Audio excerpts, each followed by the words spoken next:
अस्सलाम वालेकुम नाज़रीन, मेरा नाम अली रज़ा है और आप देख रहे हैं कराची टुडे। हमने ये देखा कि महंगाई हुई तो नौजवान परेशान दिखाई दिए, फिर बेरोज़गारी हुई, नौजवान परेशान दिखाई दिए। उसके बाद नौजवानों ने खुद कोशिश करना शुरू की कि हम क्या करें। फिर आईटी का दौर देखा, आईटी को सीखना शुरू किया, कुछ एंटरप्रेन्योर्स इसमें मैदान में आगे आए और उसके बाद हम ये देखते हैं कि ई कॉमर्स का बिज़नेस पनपने लगा।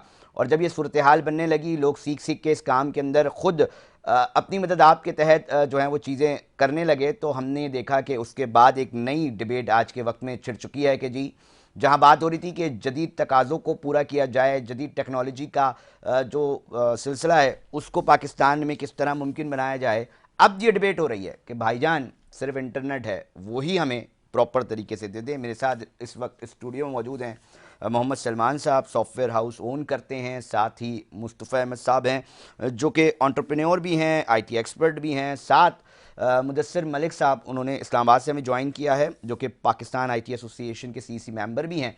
आज हम सिर्फ गुफ्तगू में ये कोशिश करेंगे जानने की कि आईटी और ई कॉमर्स पर किस तरह काम किया जा रहा है, नौजवान किस तरह काम कर रहे हैं, और अब इंटरनेट का जो ये मसला है उससे क्या मुश्किलात का सामना करना पड़ रहा है, क्या लॉस हो रहा है, इसके ऊपर बात करते हैं। सलमान साहब, आपकी तरफ आता हूँ। सॉफ्टवेयर हाउस ओन कर रहे हैं ना, अब ये जो इंटरनेट की सूरत हाल बन रही है, कहीं आ ही नहीं रहा, मुश्किल हो रही है, अब इंटरनेशनल क्लाइंट्स को आप लोग डील कर रहे होते हैं, मुख्तलिफ सर्विसेज दे रहे होते हैं, मसले क्या क्या आ रहे हैं जो सिंपल मेरे नाजरीन और शायद कोई सरकार में बैठा अहदेदार भी समझ सके इस मसले को।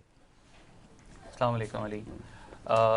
अली देखें, हम जब से बड़े हो रहे हैं इस मुल्क में तो हमने एक नारा सुना, रोटी कपड़ा मकान। अब हमें लगता है कि हमारे बच्चे जो एक नारा लगाएंगे वो लगाएंगे रोटी कपड़ा मकान और इंटरनेट। इंटरनेट बिकॉज़ ये लग्जरी नहीं रही, ये नेसेसिटी है, नीड हो गई है। सही, ये हमारी डेली लाइफ की नीड है। बीइंग अ बिजनेस ओनर तो एक अलग बात है, बीइंग अ इंडिविजुअल आपकी डेली लाइफ में internet plays a vital role, सही है। अब being in third world country, हम जो है अब एक हमारे पास ऑप्शन आया कि हम अपनी सर्विसेज इंटरनेशनली बेचें, being a freelancer, being an IT expert, being a business owners, तो वही हम कर रहे हैं। आज के दौर में पाकिस्तान में we have like 2.3 million freelancers, okay, जो कि अपनी सर्विसेज इंटरनेशनली दे रहे हैं, तो पैसा डॉलर लेकर आ रहे हैं, जो डॉलर अक्सर लेकर बात आ कर रहे रहे हैं होते हैं कि मुल्क जनाब में। पैसा नहीं आ रहा जी, पैसा लेकर आए। तो वो अपनी एफर्ट, मतलब गवर्नमेंट क्या सपोर्ट कर रही है क्या नहीं कर रही वो तो एक सेकेंडरी पार्ट है, लेकिन हम मुल्क को कैसे वैसे सपोर्ट कर कर भी रहे रही हैं। है सरकार, मतलब आप लोग काम कर रहे हैं तो सरकार की तरफ से क्या देखते हैं? मैं एक जनरल आदमी हूँ, मुझे नहीं पता, लोग सुनने वाले आपकी फील्ड से मुतालिक मतलब कहाँ देखते हैं यार सरकार कहीं नज़र आती है, मतलब आप कहीं ना कहीं पैसा लेकर आ रहे हैं ना मुल्क में, देखें, पैसा लेकर आ रहे हैं, ऑनलाइन ताजिर है, मजदूर है, मैं उस हवाले से जानना चाह रहा हूँ ना कि पैसा तो लेकर आ रहे हैं, कहीं ना कहीं काम हो रहा है, सर्विसेज दे के, बिल्कुल, तो इसके अंदर सरकार कहाँ नज़र आती है? दूर दूर तक नज़र नहीं आती। दूर दूर तक नज़र नहीं आती। मेरे साथ मुस्तफ़ा साहब हैं, मैं थोड़ा सा आपसे भी आपका पहले आगाज़ करना चाह रहा हूँ प्रोग्राम का, कैसे देख रहे हैं इस सिचुएशन को? अली, इंटरनेट, खुदा का वास्ता इंटरनेट दे दें यार। टू बी ऑनेस्ट, मैं ये बताना चाहता हूँ कि 15-20 साल मैंने आईटी इंडस्ट्री में काम किया है, और यकीन जाने जिस वजह से मैं थोड़ा सा आईटी से साइडलाइन हो गया था वो ये था कि एक बेसिक नेसेसिटी जो एक पेमेंट गेटवे है like PayPal, you don't even have that. फिर उसके बाद हम तालीम और शऊर की बात करते हैं। Still remember I had a meeting at Sindh assembly with an IT minister जो आईटी को रिप्रेजेंट करती थी, एंड आई आस्क्ड हर कि ma'am we don't have facility of PayPal, जिसको अक्सर पाकिस्तानी में पेपॉल भी कहा जाता है, तो ये कब आएगा? क्योंकि उससे यूएस का जो कस्टमर है, जो बाहर के दुनिया में कस्टमर्स हैं जो बड़ी पेमेंट्स देते हैं, वो पेपॉल के, बिकॉज दे ट्रस्टेड। लेकिन उन्होंने मुझसे कहा था कि बेटा ये पेपॉल क्या होता है, तो उस आईटी दिन मिनिस्टर थी वो। या एग्जैक्टली वो आईटी नहीं को कह रहे, मुझे रिप्रेजेंट पता करती नहीं थी, क्यों यकीन नहीं हो 25 रहा। करोड़ आवाम की वो नुमाइंदा थी, and she had no idea कि पेपॉल क्या होता है। मैं एक और मिनट रुक जाए, मुझे यहीं रुक जाए ना, मैं ये जानना चाहूंगा, ये आईटी मिनिस्टर मतलब कंसर्न कोई आईटी सीखा हुआ ही लगेगा ना, उसको नहीं पता होगा तो अली ये मतलब अली आप कैसी बातें कर रहे अली आई हैं हैव मुस्तफा साहब, ये समझ नहीं आ मैं रही। अली, मैंने अपनी 18 साल तालीम हाँ आईटी में, मैं I am a computer graduate from system engineering NED university. यकीन जाने कि जब मैं इन बड़े ओहदों पे इन सियासतदानों को देखता हूँ ना, तो मुझे बहुत ज्यादा जो अंदर मायूसी होती है, बहुत ज्यादा डिमोटिवेशन भाई होती है। पता नहीं होगा। आज जब बिजनेसमैन बन हाँ गया हूँ, आज like I am very blessed अल्हम्दुलिल्लाह when it comes to a business, वो भी आईटी की उस मेहनत और जद्दोजहद के बाद मैंने स्टार्ट किया एक हाइब्रिड बिजनेस मॉडल जो ऑनलाइन भी हो और ऑफलाइन भी हो। आज भी जितनी मेहनत हम करते हैं, जब हम अपने आप को कंपेयर करते हैं सियासतदानों से, तो एक साल में इनका जो स्टैंडर्ड ऑफ लिविंग जिस लेवल पे चला जाता है, उस लेवल पे एज अ बिजनेसमैन भी मुझे पहुंचने में 50 साल लगेंगे। 50 साल लगेंगे, तो फिर ये सवाल उठता है कि ऐसा कौन से गुण है उनके अंदर जो आप सीख नहीं पा रहे? मतलब आपको कहीं ना कहीं मैं सीखने की इस जरूरत वक्त है एक ना, बहुत बड़ी कहीं ना कहीं। नुमाइंदगी हाँ की आवाज बनकर आपके हाँ पास आया हूं। मैं अरशद नदीम से ही स्टार्ट करूंगा। हाँ। अरशद नदीम के बारे में जेवलिन कहते हैं, वो स्पीयर होता है। वो जो फेंका था उन्होंने। एग्जैक्टली तो फ्रीलांसर्स का इस जेवलिन से बड़ा ताल्लुक है, अच्छा। क्योंकि आज से 2 सदी पहले पेड वॉरियर्स होते हैं, जिनको वॉर मर्सनरीज कहा जाता था, जो पैसों के खातिर लड़ते थे। लड़ते थे। लेकिन जैसे ही जमाना बदलता गया और इंटरनेट रेवोल्यूशन आई, कंप्यूटर्स आए, पीसीज आए, घर घर पीसी अवेलेबल हुआ, तो एक नया कॉन्सेप्ट आया फ्रीलांस का, क्योंकि लांस स्पीयर को कहते हैं, उसी उसी रॉट उसी को रॉड कहते हैं। कहते हैं। तो जो फ्रीलांस का मतलब है एक ऐसा वर्कर जो अपनी services in exchange for some peanuts money provide कर रहे हैं। आज एक मैं बहुत मुख्तसर कर देना चाहता हूं आपकी ऑडियंस को कि एक मजदूर में और एक फ्रीलांस में इतना सा फर्क है कि मजदूर अनएजुकेटेड है और फ्रीलांस जो है वो ऑनलाइन मजदूर है, जो यूनिवर्सिटी से डिग्री लेकर आया है, 18 साल की तालीम मुकम्मल करके आया है, लेकिन मजदूर हुकूमत से मायूस होकर दर दर की ठोकरें खा रहा है अरब इमारात में, दुबई में, सऊदीया में, फैमिली से 20-20 साल बहुत दूर। पेनफुल है। और ये यूनिवर्सिटियों से डिग्री हासिल करने के बाद घर बैठ के लैपटॉप खोलता है और पीनट्स सर्विसेज प्रोवाइड कर रहा है। पीनट्स, जिस इंसान को बैठ के फेसबुक जैसा सोशल मीडिया बनाना चाहिए, व्हाट्सएप जैसा एक मैसेजिंग ऐप सर्विस बनानी चाहिए,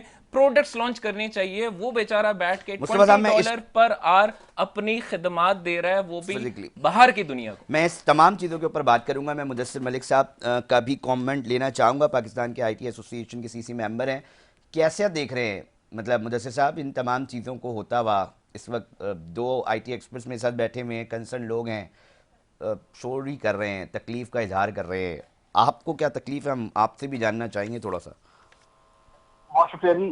फर्स्ट ऑफ ऑल मैं दोनों अपने भाइयों की बात सुन के मुझे खुशी भी है कि they are very open towards कि जो चीजें हो रही हैं उनमें उसको बिल्कुल एब्सोल्युटली ऑन द डॉट उसी तरह एक्सप्लेन कर दी है।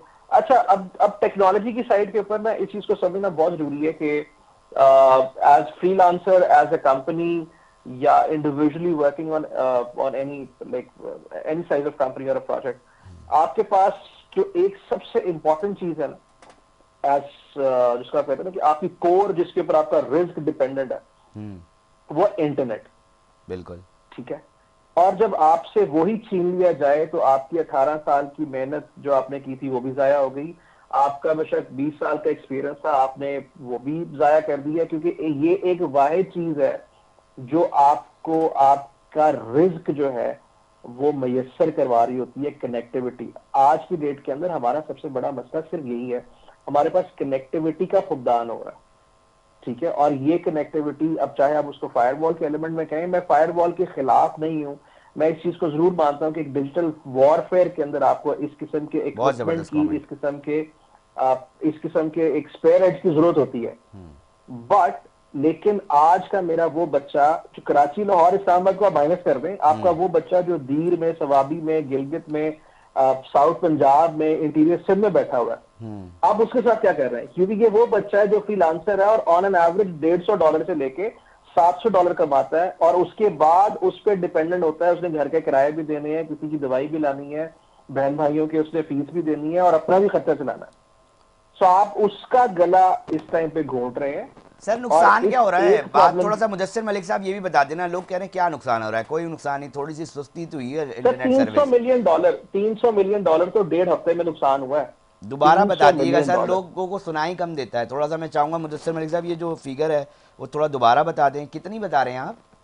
अरे भाई, $300 मिलियन का आपको नुकसान 1.5 हफ्ते में हुआ है। अभी आपने इस चीज का तखमीना लगाना है कि फ्रीलांसिंग को छोड़ें, आप एक साइड पर रखें, कंपनीज को आप एक साइड पर रखें। हाँ। वो लोग जो लोकल ई कॉमर्स के ऊपर हैं, उनकी एड्स ऑप्टिमाइज नहीं होती। जब एड्स ऑप्टिमाइज होती है, उनकी सेल्स नहीं होती। जब सेल्स ऑप्टिमाइज नहीं होती, वो डिलीवरी राइडर जिसने आपका प्रोजेक्ट, आपकी वो कपड़े लेके या जो अपैरल या कुछ और लेके डिलीवर करना था, वो भी अपने हाथ कटवा बैठता है। ये एक पूरा ई कॉमर्स का साइकिल होता है, एक लाइफ का साइकिल होता है। एक इंटरनेट बंद होने की वजह से आपका डिलीवरी राइडर बाइक पे जो है वो भी डिस्टर्ब हो रहा है। सो ये सिर्फ एक बच्चे की जो कि फ्रीलांसर है या एक कंपनी है, ये उसकी तकलीफ नहीं है। ये तकलीफ एक साइकिल के अंदर ना, एक पूरे लाइफ साइकिल के अंदर बहुत दूर दूर तक जाती है। तो अच्छा, हमारा एक और इंटरनेट एक का और बंद सवाल होना मैं टेक्नोलॉजी दीगर का। गैस की तरफ भी आऊंगा मुदस्सिर मलिक साहब। अभी हम बात कर रहे थे, जैसे मुस्तफ़ा साहब फरमा रहे थे कि जनाब हम एक ऐसी मनी एक्सचेंज कर सके इंटरनेशनली, अपनी मनी किसी की मंगा सके, उसके ऊपर बात कर रहे थे। दीगर जदीद टेक्नोलॉजी के ऊपर हम बात करते दिखाई दे रहे थे कि जी ये भी होना चाहिए, इसको ऐसे नहीं ऐसे होना चाहिए। अब तो इंटरनेट का रोना रोना शुरू कर दिया है। मतलब कहाँ देख रहे हैं इस चीज़ को, कैसा देख रहे हैं मुदस्सिर मलिक साहब? हॉरिबल कितनी है, मैं सिर्फ थोड़ा सा ये भी जानना चाहूँगा। सर हॉरिबल, देखिए मैं इस चीज के ऊपर शायद थोड़ा सा मैं सॉफ्ट कॉर्नर रख लेता हूँ कि यार पेपल नहीं है ना, चलो वायर ट्रांसफर हो जाती है, किसी और जरिए से मंगवा लूंगा। मगर वो मंगवाने के लिए भी तो कनेक्टिविटी चाहिए। कनेक्टिविटी चाहिए और बहुत बुरा ठीक है। है। सलमान साहब थोड़ा सा मुझे इसके ऊपर भी बताइएगा ना। मतलब सरकार तो कह रही है आईटी, मतलब उस तरह जिस तरह एक संजीदा लेना चाहिए। हम देखते हैं कि मुख्तलिफ ऐप्स बन जाती हैं, इंसान की ब्रेन है ना, कोई एलियन तो आते नहीं हैं। मैं मार्क ज़करबर्ग की बात करूं या व्हाट्सएप या दीगर ऐप्स जिन्होंने भी बनाई है तो इंसान ना। और सिंपल सा एक फार्मूला ना, कनेक्टिविटी की बात हो रही है यहाँ पर भी।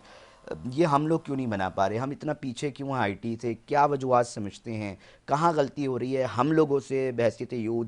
कहाँ गलती हो रही है सरकार से? कहाँ गलती हो रही है कि हम अपने पड़ोसी ममालिक से भी पीछे नज़र आते हैं? क्या वजह है? देखिए, सबसे पहले तो मैं संजीदगी की जो बात आपने कही, तो वो वहाँ पे समझ में आता है जहाँ पे हमारी सरकार जो है वो रेलेवेंट हो। जो हमारा आईटी मिनिस्टर है वो रेलेवेंट एजुकेशन का होगा, तो उसको समझ में आएगा कि कितना बड़ा लॉस हो रहा है। जब उसको पता ही नहीं होगा कि क्या लॉस है, क्या प्रॉफिट है, क्या कहाँ जा रही है हमारी इकॉनमी, इसकी बेसिस पे, आईटी की वजह से, तो उसको नहीं फील होगा। अगर कोई अभी हमें फायरवॉल की हम बात कर रहे हैं, तो फायरवॉल नेशनल सिक्योरिटी को सिक्योर करता है, इंटरनेशनली हर कंट्री में ये होता है, लेकिन उसकी डिप्यूटेशन के फेजेस होते हैं। सही है, चाइना को हम फॉलो कर रहे हैं या टर्की को फॉलो कर रहे हैं, उनकी सक्सेसफुल नहीं हुई तो there are so many other countries, जहाँ ऑस्ट्रेलिया है, साउथ कोरिया है, यूनाइटेड अरब एमिरेट्स है, तो दे ऑल्सो हैव इम्प्लीमेंटेड। लेकिन उन्होंने सर्टन फिल्टर्स लगा के कि उन्होंने उसको ब्लॉकेज करी कि नॉर्मल जो एक यूज़र है उसको इम्पैक्ट ना हो। आज हम यहाँ पे एक छोटा सा फ्रीलांसर जो है, जो $50, $10, $100 पे लोगों और छोटी छोटी सी सर्विसेज दे रहा होता है अपना घर चलाने के लिए, वो नहीं चला पा रहा, हमारी डिलीवरेंस नहीं हो पा रही। और मॉनेटरी लॉस तो एक इज समथिंग एल्स, एक रेपुटेशनल लॉस है। हम बहुत मुश्किल से दुनिया में एक नाम वो बना मैं चुके नाम हैं नहीं अपना। लेना चाहूँगा, मगर एक कंपनी ने मेरे ख्याल से सर्विस ओरिएंटेड एक वेबसाइट ने ये बात कर दी थी कि जनाब इस कंट्री के इस रीजन के लोगों से काम ना करवाएं। क्या था वो मामला मुस्तफ़ा साहब? फाइवर उस कंपनी का नाम है, और इनकी एक पॉलिसी होती है कि you can not use VPN और एनीथिंग, या आप डायरेक्टली कस्टमर से कम्युनिकेट नहीं कर सकते। आप उसी प्लेटफॉर्म पर रह के सारे सर्विसेज प्रोवाइड करते हैं। लेकिन जब आपका इंटरनेट अली सिर्फ मैं एक बात कह दूं, मेरी एक वेबसाइट थी, उसका 2 बार सर्वर डाउन हुआ, मुझे मार्केट लिस्टिंग से निकाल दिया गया, उससे मेरा घर बार चलता था। आपने एक सवाल इनसे पूछा कि इस वक्त इफेक्ट कौन हो रहा है, मैं आपको बताता हूं कि we are the 7th largest population when it comes to freelancing. We are the 4th nation या 3rd नेशन है। हमारी 65% आबादी यूथ पर मुश्तमिल है, मतलब जिनकी उम्र 30 साल से कम है, जिसमें 50% खवातीन है। ऐसी भी खवातीन है जो बेवाएं हैं, जिनकी बेटियां हैं, वो बेचारी व्हाट्सएप के थ्रू, स्काइप के जरिए कुरान पाक पढ़ाती है कनाडा और यूके और यूएस के लोगों को। बिल्कुल सही कह रहे हैं। ना व्हाट्सएप चल रहा है, ना प्रॉपर्ली स्काइप चल रहा है, ना वीपीएन अलाउड है, ना वीपीएन प्रॉपर्ली फंक्शन कर रहे हैं। आप मुझे एक बात बताएं, जिसके घर में, जिस बेचारे के घर में 25,000 35,000 महाना आते थे, वो तो बर्बाद हो गई ना। और वो जो सिपारा पढ़ाती थी, वो जो दूसरी जो भी इनका एक प्रॉपर चेन होता है, एक चेन रिएक्शन पूरा होता है। मैं आपको सिंपल अल्फाज में बता देता हूं कि लास्ट ईयर 16 लाख लोग पाकिस्तान छोड़कर गए। हम अक्सर मायूसी की बात करते हैं। इंसान अपनी सर्वाइवल के लिए, जब आप एक इंसान को कॉर्नर कर देंगे ना, वो जितना भी कमजोर होगा वो पंजा मारेगा।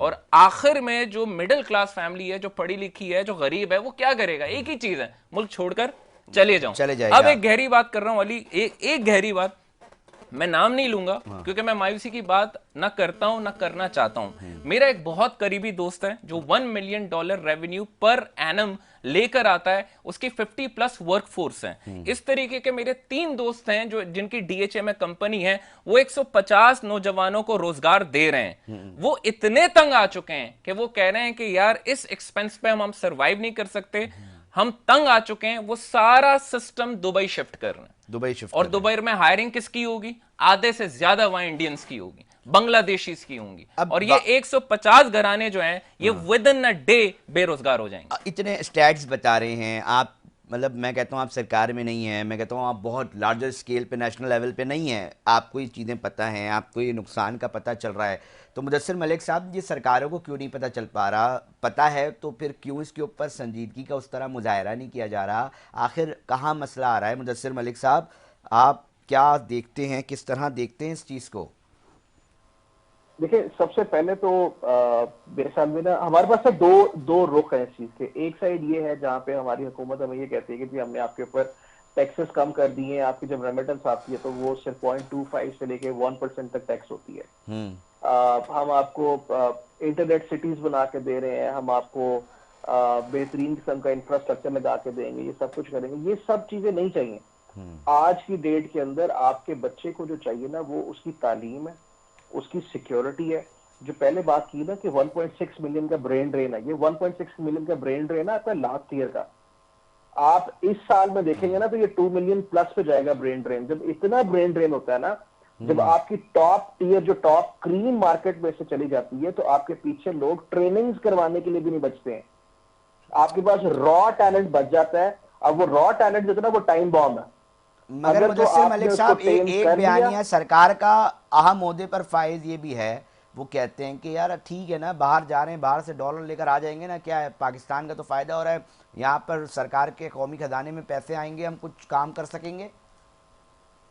सर ये बाहर से पैसे कैसे आएंगे मुझे ये बताएं, जब आप उनकी फैमिली यहाँ पर है ना मुदस्सिर मलिक साहब, उनकी फैमिली यहाँ पर है, वो अपनी फैमिली के लिए तो भेजेंगे ना, तो उसमें से कटौती हो जाएगी, सरकार के कौमी खजाने में भी आ जाएगा कुछ ना कुछ। ये तो अच्छी बात है सरकार की। सैक्रिफाइस का लेवल भी तो देखें। हाँ, आप सैक्रिफाइस भी तो देखें ना, एक बंदे का सैक्रिफाइस से सरकार का, अब जिस तरह मसले बता रहे हैं उससे सरकार का क्या लेना देना? सरकार कह रही है पैसे आ रहे हैं ना भाई, पैसे आने चाहिए, अच्छी चीज है, बाहर जा रहे हैं लोग, डॉलर आ रहा है कहीं से, रियाल आ रहा है कहीं से, धर्म आ जाएगा। सर अगर इस किस्म की सोच ही रख ली है सरकार ने तो फिर मेरे सर मैं नहीं कह रहा, ये मेरी सोच नहीं है, कहीं ना कहीं बयानिया है, स्टैंड करता है ये कि जी सरकार की जेब में तो पैसा आएगा ना इस तरह। देखें अली भाई, ये बयानिया बेशक स्टैंड करता होगा यार, लेकिन मुझे सिर्फ ये बताएं, अपना घर छोड़ के किसी और पराये मुल्क में जाके काम करने को किसका दिल करता है? अपनी फैमिली छोड़ के, बीवी बच्चों को छोड़ के, माँ बाप को छोड़ के, आप कहीं अपने घर में ना, अपने मुल्क में, अपने शहर के अंदर आप यकीन करें जो आजादी होती है और जो आपके पास जो जिसकी आप कदर नहीं कर रहे होते, आप कहीं और जाए ना किसी मुल्क में तो सड़क क्रॉस करते हुए भी आप डरते हैं कि यार गलत सड़क क्रॉस की तो 200 दिरहम आपको जुर्माना आ जाएगा। बहुत ठीक है, तो ये वो चीजें हैं जिसकी कदर आपको असल में बाहर जाके होती है। और जो लोग इस किस्म के फैसले ले रहे हैं, जो इस किस्म की बात कर रहे हैं, आप यकीन करें उन्होंने शायद ये लाइफ स्ट्रगल वाली गुजारी नहीं हुई ना, तो उनके लिए आसान है ये बातें कहना। अच्छा मुदस्सिर मलिक साहब, एक सवाल का और भी जवाब दें। अक्सर हम ये देखते हैं कि जो पोर्टफोलियोज होते हैं ना मिनिस्ट्री के, उसके ऊपर जो लोग होते हैं वो कंसर्न लोग नहीं होते, इससे फ़र्क कितना पड़ जाता है? अक्सर ये बात हो रही है कि जी वो भांजे भतीजे लग गए हैं, असल मकसद ये है। बहुत फर्क पड़ता है। सर क्या होता है, थोड़ा बताएं ना, हमारे नाज़रीन को सुने ना। ये जो अब दो नौजवान जो आपके सामने बैठे हुए हैं, ये एक रूटेड, इन्होंने ग्रास रूट से लेके यहाँ तक एक सफर किया है, इन्होंने प्रॉब्लम्स देखी हैं, रिसोर्सेज को रिटेन करने के लिए क्या प्रॉब्लम होती है, जब इंक्रीमेंट देने तो क्या प्रॉब्लम आती है, टैक्सेस फाइल करने हैं तो क्या इशू होता है, क्लाइंट की पेमेंट नहीं आती तो क्या इशू होता है, एक नया क्लाइंट लेने के लिए आपको कितनी मेहनत करनी पड़ती है, क्या पापड़ बेलने पड़ते हैं, इंटरनेशनल कॉन्फ्रेंसेज अटेंड करनी होती है, क्लाइंट से कम्युनिकेट करना होता है, आर्किटेक्चर बनाने होते हैं, नेटवर्क को कैसे एक्सपैंड करना है, नेटवर्किंग कैसे करनी है, ये सारे प्रॉब्लम जो है ये हम ऑन ग्राउंड देखते हैं ना। जब तक आप एक्सपीरियंस नहीं करते हैं उन चीजों को, तब तक आपके लिए वो चीज यही है कि यार आप तो बैठे डॉलर कमा रहे हैं, एसी में बैठे होते हैं, डॉलर कमा रहे होते हैं और बस अयाशी है सारी आपकी। अच्छा अब मुदस्सिर मलिक साहब एक सवाल और देते, फिर मैं अपने दोनों गेस्ट की तरफ जाऊंगा। निसाब का कितना दखल होता है? हम देखते हैं कि जनाब हमें तो ये तक बताया जा रहा होता है कि जनाब दिनों के हिसाब से, चंद घंटों के हिसाब से जो है टेक्नोलॉजी के अंदर जो है वो तब्दीलियाँ सामने आ रही हैं, मगर हमारा जो निसाब है, कुछ दिनों पहले मैंने प्रोग्राम किया तो उसमें प्रोफेसर साहब फरमा रहे थे कि मेरे अब्बू ने जो किताब पढ़ी थी जो है वो आज तक वही पढ़ाई जा रही है, फ्लॉपी डिस्क से बाहर आने को तैयार नहीं है। तो ये निसाब का जो मामला है वो कितना इस सिलसिले के अंदर रुकावट है, कहाँ कहाँ बेहतरी आ सकती है, नहीं आ रही सिर्फ इस निसाब की वजह से? अली भाई इसके ऊपर ना बड़े क्लीन सा स्टांस है। हाँ। ये मेक और ब्रेक सिचुएशन है। अगर अपने निसाब को आज भी आप उसी पुराने 20, 25, 30 साल पुरानी डगर पे लेके चलेंगे, तो आज की cutting edge technologies, artificial intelligence, blockchain, machine learning, large language models, इन चीजों के ऊपर आप बच्चों को नहीं लाएंगे तो आप आज के दौर के अंदर भी गधा गाड़ी पे सफर कर रहे हैं। बहुत ज़बरदस्त। मुदस्सिर साहब, मुस्तफ़ा साहब, आप मुझे बता देना कहाँ पर मुझे ये आईटी पढ़ने को ज़रा अच्छे से मिल जाएगा, Ali- artificial national level, international level पर अगर मैं सीखना चाहूँ, अपने आप को कम्पीट करना आप चाहूँ। मेरा एक क्लिप काट के अलग से शेयर करें अगर ये मेरा दावा गलत हो। आज भी आप कराची की सबसे बड़े इदारे में जाएं, Karachi university, NAD university, fast university, मैं वाद शर्तिया आपको बता रहा हूं, आज भी बच्चों को C language computer programming black board पे चौक पे सिखाई जा रही है। क्या हो जाता है इससे, मैं थोड़ा सा ये भी बता देना। इससे ये हो जाता है बिल्कुल ऐसे कि आप आंखों पर पट्टी बांध के इंसान से कहते हो कि बस ये पुलिस रात है, इस पे चढ़ो।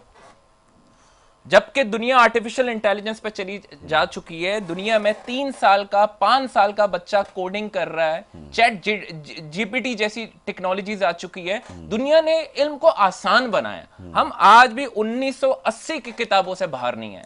आज भी मेरा अपनी यूनिवर्सिटी का प्रोफेसर अली भाई, जिस दौर में एंड्रॉइड फोन्स थे, उसके पास नोकिया का बटन वाला फोन था और वो मुझे प्रोग्रामिंग सिखा रहा था कि एंड्रॉइड एप्लीकेशंस कैसे बनाते। उफ, इसके नताइज क्या निकलेंगे नताइज ये मुस्तकबिल है करीब कि में? एक गहरी बात मैं आपसे कह दूं कि गवर्नमेंट कहती है कि अगर ये ब्रेन ड्रेन होगा तो डॉलर ही तो आएंगे।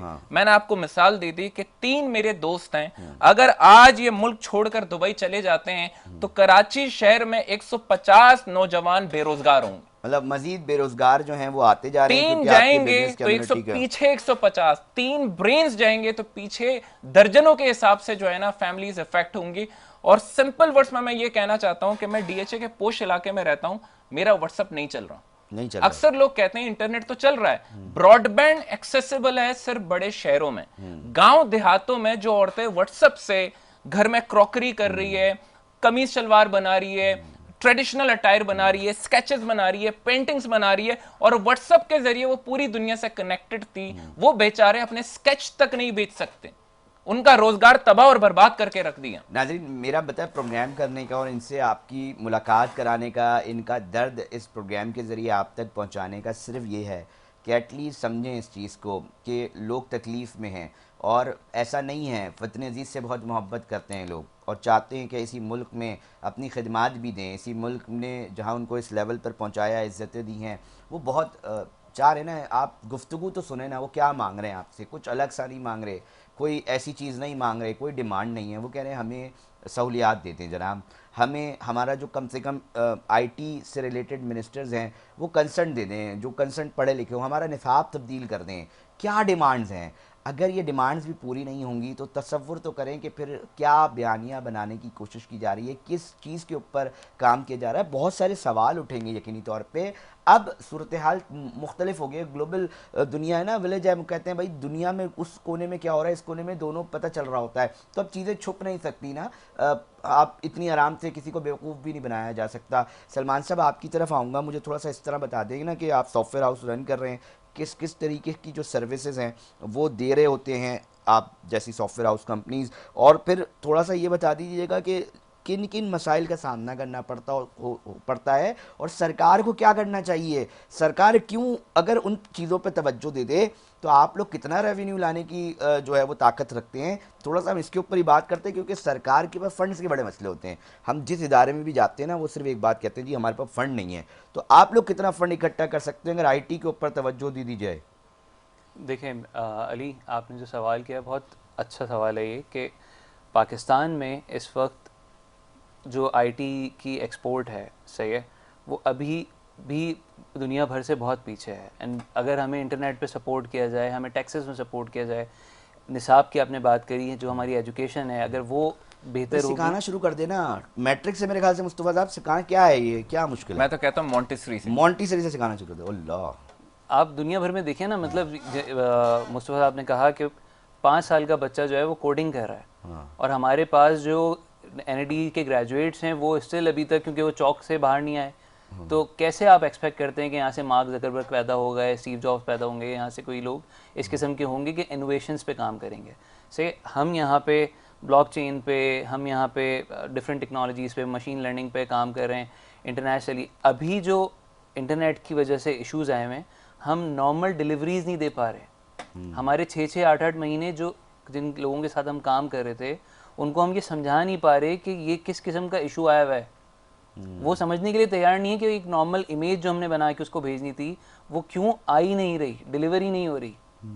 अच्छा, क्लाइंट्स क्या कह रहे हैं जब इस तरह की अली मसले आ अली रहे हैं? एडिंग टू इट, हमारी टोटल जो आईटी एक्सपोर्ट थी लास्ट ईयर थी वो 500 मिलियन यूएस डॉलर्स थी। इतने तो अंबानी ने अपने बेटे की शादी पे उड़ा दिए। Which means despite being a country of 25 crore, अगर 65% आबादी यूथ है, और अगर हम अपने यूथ को, वो कहते हैं ना बड़ी जरखेज है ये मिट्टी साखी, आप अपने यूथ पर तवज्जो नहीं देंगे, इनको डिप्रेस्ड रखेंगे, इनको प्रोडक्टिव एक्टिविटीज से दूर रखेंगे और सियासत में लेकर आएंगे, तो बखुदा ये मुल्क अपने नेगेटिव एक्सपोनेंशियल कर्व की तरफ जाएगा और कुछ नहीं होगा। मुस्तफ़ा साहब, मैं थोड़ा सा जान सकता हूँ, मुदस्सिर साहब की तरफ भी आखिरी कमेंट लेने जाऊँगा। ये फेसबुक है और दीगर जितनी इस तरह की ऐप्स हैं, कितना वर्थ रखती हैं ये, और पाकिस्तान का क्या है सिलसिला, माशी तौर पे सालाना बजट कितना है, उससे कंपैरिजन करें तो कितना मतलब ह्यूज आएगा? मुदस्सिर साहब, आपसे भी ये फैक्ट पूछना चाहूँगा। मैं literally, my brand page Facebook 1 million rupees a month.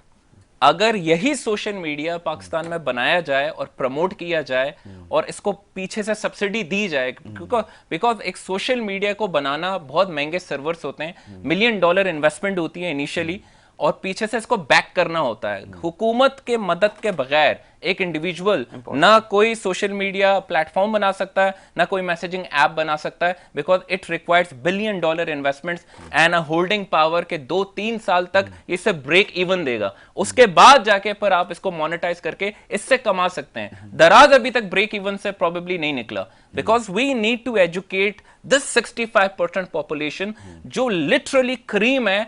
लोग तरसते हैं, जापान तरस रहा है कि भाई मेरे पास यूथ ही नहीं है। वो लोगों को कह रहा है आ जाओ मेरे मुल्क रहो। किसको कह रहा है? हम जैसे इंसानों को कह रहा है। हमारी बहुत बड़ी वर्थ है। बस वो वाली एक वीडियो वायरल हुई थी इंटरनेट पे लैम्बोर्गिनी गाड़ी की, वो दुबई के गैरेज में थी और उस पे धूल मिट्टी थी। उसमें किसी ने नीचे लिखा था कि इंसान की वर्थ वहां है जहां उसकी वैल्यू है। ये जो 65% नौजवान तबका है ना, बदनसीबी से हम जहां पैदा हुए हैं, हमें अल्लाह ने बड़ी जहानत दी है, लेकिन हमें जो लोग जो हुक्मरान मिले हैं वो ऐसे मिले हैं कि हमारे लिए अजाब से कम नहीं। अजाब से कम नहीं है। मुदस्सिर साहब, आपकी तरफ मैं आखिरी कमेंट की तरफ आना चाहूँगा। ये जो सोशल ऐप्स हैं, इससे कितना रेवेन्यू जमा किया जाता है दुनिया भर से, और साथ साथ ये बताइएगा, हम आज तक इसी मामले के ऊपर रहते हैं कि जी ये पैसे ख़त्म नहीं है हमारे कौमी खजाना, ये KMC, ये TMC और ये इदारों के पास हमारे पास काम करने के लिए पैसे नहीं है। IT से कितना कमाया जा सकता है, थोड़ा सा इसके ऊपर रोशनी डाल दिएगा आखिरी कमेंट। और क्या आखिरी सजेस्ट करेंगे सरकार से कि भाई ये होना चाहिए कम से कम? सर बहुत शुक्रिया। अब इसको इस तरह देखें कि पाकिस्तान का जो टोटल इस टाइम पे एक्सपोर्ट थी ना, अब से 1 साल पहले, दैट वाज $3.2 बिलियन। ठीक है, आपने थोड़ा सा प्रॉब्लम क्रिएट किया मुल्क के अंदर और आपकी एक्सपोर्ट जो थी वो $2.8 बिलियन पे आ गई। आपने दोबारा इसी मुल्क के नौजवान को, जो कि ज़हीन है, ब्रिलियंट है, जो दुनिया के अंदर नंबर 3, नंबर 4 में रैंक करता है एज अ फ्रीलांस मार्केट, वो बड़े से बड़े जाइंट को इस टाइम पे पाकिस्तान से बैठ के सर्विसेज दे रहा है। आपने उसको थोड़ा सा सपोर्ट किया था तो यही एक्सपोर्ट्स अगेन 17 to 24% इमीडिएटली पहले 6 महीने में हाइक दोबारा लेगी थी। इसका मतलब ये है कि आपके पास कंपोनेंट सारे के सारे अवेलेबल है। जहां तक बात है ना यार ये बड़ी वेबसाइट की, वो चाहे फेसबुक है, ट्विटर है, वो चाहे व्हाट्सएप है, ये जितने बड़े ग्रुप्स है, देर ऑल $multi-billion ग्रुप्स। आप सिर्फ इस चीज का अंदाजा लगाए ना कि सिर्फ पाकिस्तान से कम अज कम कोई $1.5 से $2 मिलियन का तो सिर्फ एड नेटवर्क सिर्फ कमा रहा होता है। और ये मैं बहुत 8 नंबर दे रहा हूं आपको कि यार चलो इतना तो कमा ही रहा होगा। और ये पर डे है, पर डे। एक नॉर्मल से नॉर्मल आपका जो अपैरल का ब्रांड है ना, वो भी 1 महीने के अंदर 8 से 9 करोड़ का सिर्फ एड स्पेंड करता है। Oh my God. तो सोचें कि उसका मल्टीप्लायर इफेक्ट क्या है। ये बहुत ज़हीन, ये बहुत इंटेलिजेंट जनरेशन और ये जुमला आपने बड़ा अच्छा कहा कि जनाब बाहर मुल्क से लोग पागल नहीं हैं कि वो इधर के नौजवानों से काम करवा रहे हैं, कुछ अहलियत रखते हैं तो ही करवा रहे हैं। मगर सरकार से हमेशा की तरह इस बार भी ये जो नौजवान हैं वो यही इल्तमास करते दिखाई देते हैं कि खुदा के लिए हमारे ऊपर नजर करम कर लें, खुदा के लिए नज़रसानी कर लें, थोड़ी सी निगाह डाल लें कि भाईजान हम कर रहे हैं ना, हम खुद बहुत सारी चीज़ें कर रहे हैं। जिस तरह इनकी गुफ्तगू बता रहा हूँ, मैं कोई पार्टी नहीं बन रहा, मगर बात बताएं ना इधर नौजवानों की नहीं कर रहे। हम ताजिर बरादरी को असल में बुलाते हैं, उनके मसले सुन रहे होते हैं इस प्रोग्राम में। आज हमने आप ऑनलाइन सेक्टर से ताल्लुक़ रखने वाले लोगों को बुलाया ताकि कम से कम उनकी अब गुफ्तगू आप सुन के अंदाज़ा लगा लें। रेवेन्यू की बात कर रहे हैं ना, तो ये रेवेन्यू इकट्ठा करने वाले लोग मौजूद हैं यहाँ पर। ये दुनिया भर को अपनी सर्विसेज दे रहे हैं, आपसे कुछ नहीं मांग रहे, आपसे कह रहे हैं जी बिजली के बिल अगर हल्के कर सकते हो वो कर दो, थोड़ी सहूलियात दे दो। जब ये भी नहीं कर सकते तो कम से कम इंटरनेट का जो मसला है वो भाई हल कर दें। अब आप तसव्वुर करें कि तमाम चीज़ें होने के बाद स्किल्ड भी है यूथ के पास, आपके पास बेहतरीन टैलेंट भी है, काम करने जोगे भी लोग हैं, दिमाग भी अच्छे हैं, वो यहाँ रहना भी चाह रहे हैं, सहूलियात मांग रहे हैं थोड़ी सी, और अगर उनको वो तवज्जो नहीं दी जाएगी तो फिर सवाल पैदा होगा कि आखिर क्या वजूहत हैं कि उनकी तरफ जो है वो तवज्जो नहीं दी जाती। बातें बहुत कुछ की जा सकती है बड़े बड़े प्लेटफॉर्म पे, मगर अगर ग्राउंड रियलिटीज़ के ऊपर जाकर इन जैसे नौजवानों को, आईटी से रिलेटेड लोगों को मौके नहीं फराम किए जाएंगे तो यकीनी तौर पे सूरत हाल ख़राब होगी और फिर हमारे पास सिर्फ जमा खर्च के अलावा कुछ नहीं होगा। नादरीन, सिंपल सा ये मामला था जिसके ऊपर हमने बात की। प्रोग्राम का वक्त जो अख्तिताम की तरफ पहुँच चुका है। अपने मेज़बान अली रज़ा को दीजिए इजाज़त, हम फिर हाजिर होंगे मुख्तलिफ इशूज़ के साथ। जब तक अपना बहुत ख्याल रखिएगा। अल्लाह निगहबान।